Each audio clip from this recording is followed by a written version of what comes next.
नमस्कार, मैं हूं आकांक्षा पिवाल और आप देख रहे हैं खामोश दस्तक। आइए रुक करते हैं आज की कुछ ताजा सुर्खियों की ओर। इंदौर की कुटुंब न्यायालय में एक जैन समाज से संबंधित विवाह विच्छेद का मामला दायर किया गया था, जिसमें पति पक्ष ने तर्क प्रस्तुत किया कि जैन समाज हिंदू धर्म से अलग है, इसलिए हिंदू मैरिज एक्ट के नियम उन पर लागू नहीं होती।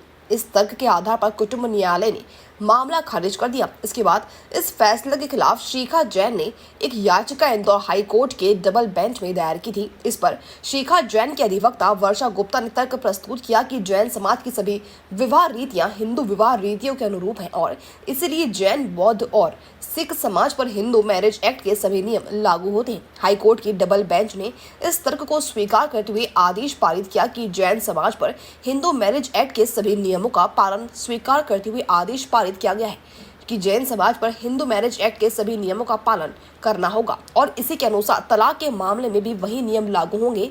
इस फैसले से न केवल जैन समाज के विवाह संबंधी मामलों में सहूलियत मिलेगी, बल्कि लंबित मामलों में फैसले देना भी आसान हो जाएगा। इस ऐतिहासिक निर्णय के बाद जैन समाज के विवाह संबंधी प्रकरणों में तेजी से निपटारा हो सकेगा। इंदौर संभाग ब्यूरो वाजिद अली कुरैशी की रिपोर्ट।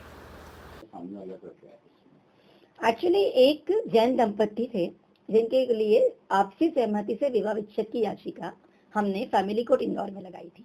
फैमिली कोर्ट इंदौर में जो हमारे फर्स्ट प्रिंसिपल जज थे, 6 महीने से यह मैटर चल रहा था। जबकि वो परिपक्वता का समय आया तब उन्होंने ये बोलकर उस मैटर को लौटा दिया कि क्योंकि ये जैन समुदाय के हैं दोनों दंपति और जैन समुदाय माइनॉरिटी में आता है, दैट इज अल्पसंख्यक में आता है, तो अब इनको हम यहाँ पर इसको नहीं सुना जा सकता क्योंकि हिंदू विधि के कानून में इनकी श्रेणी में ये नहीं आते।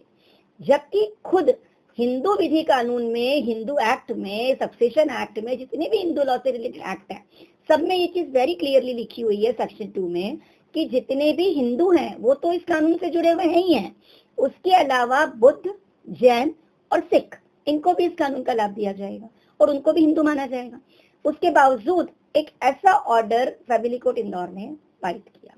इस ऑर्डर के बाद साथ में इसी तारतम्य में करीब 28 पिटीशंस उन्होंने उड़ाई और उन्होंने ये बोला कि ये जो इसमें जितने भी माइनॉरिटी लोग हैं वो सब इसमें आ गए और माइनॉरिटी के जितने भी राइट्स हैं वो उनको नहीं मिलेंगे 2014 के बाद में। अब इसके बीच में एक चीज हुई कि हमने इस ऑर्डर के अगेंस्ट में तुरंत हाईकोर्ट फाइल किया। 8 फरवरी को ये ऑर्डर आया और एक चीज जो इस ऑर्डर में हमने जब देखा तो उस कोर्ट को इस तरह का ऑर्डर पास करने की अथॉरिटी नहीं थी। उनको इस केस को या तो हाई कोर्ट को रेफर करना था या आगे बढ़ा देना था, क्योंकि किसी भी लॉ के अगेंस्ट में कोई भी ऑर्डर नहीं दिया जा सकता। जब हमने हाई कोर्ट में इसकी अपील लगाई तब रिट पिटीशन में हमारे यहाँ पर ऑनरेबल रूसिया साहब और गजेंद्र सिंह साहब जो जज थे, उनके भी साथ में ये चीज हुई और उसमें ये चीज डिसाइड हुई कि इस केस को हम 18 मार्च को सुनवाई के लिए रखेंगे। 18 मार्च को बोर्ड चेंज हुआ। डबल बेंच में जो डिवीजन बेंच था उसमें जस्टिस कुलगांवकर एंड जस्टिस धर्माधिकारी, ये दोनों ने इस बहस को सुना। बहस कभी 1 घंटे करीब चली और उस बहस में हमारा पक्ष ये रहा कि जैन विधि लाया कहाँ से। जैन कानून हिंदू वर्ग का ही एक हिस्सा है, हिंदू ही है जैन भी, और कोई भी अभी ऐसी ही हर छोटी बड़ी खबर का अपडेट्स पाने के लिए देखते रहिए खामोश दस्तक। फिर मुलाकात होगी कुछ नई खबर में, तब तक के लिए नमस्कार।